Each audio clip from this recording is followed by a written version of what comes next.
We're here in Bermuda, sitting on the edge of an inland mangrove lake fed by a cave. So these banisters actually are made out of Greenheart lumber that was upcycled from the old yacht club dock. And at one point I asked, hey, you think I could take a couple of boards of Greenheart home? I thought I had a bit of a use.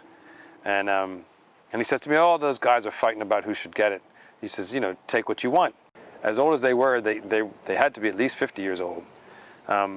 They were in sort of perfect shape.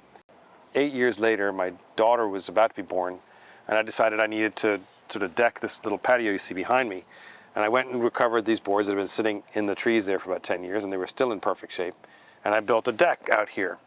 And then along the way, after my daughter became a toddler, we decided to concrete the patio and build a railing for it.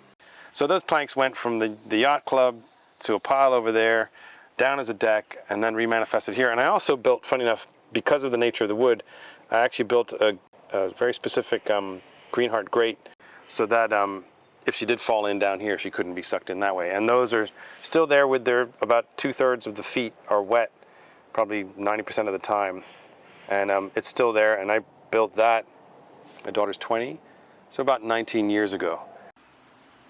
I already have one piece out on the bay that was put down probably about 25 years ago, and that gets the full force of hurricane winds and sun and the full gamut of coastal living. We're looking at 80-year-old pieces of wood that have, served multiple purposes and are going to continue.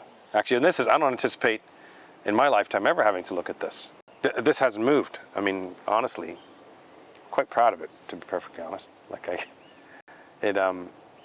It's heavy. It's not easy to work with, right? Like, it blunts your tools. Like, it's a beast. And moving it around, I wouldn't want to do it now. I'm like 55, and I'm glad I was 30 when I went and got all this stuff. But it's still here, right? 80 years outside. That's crazy.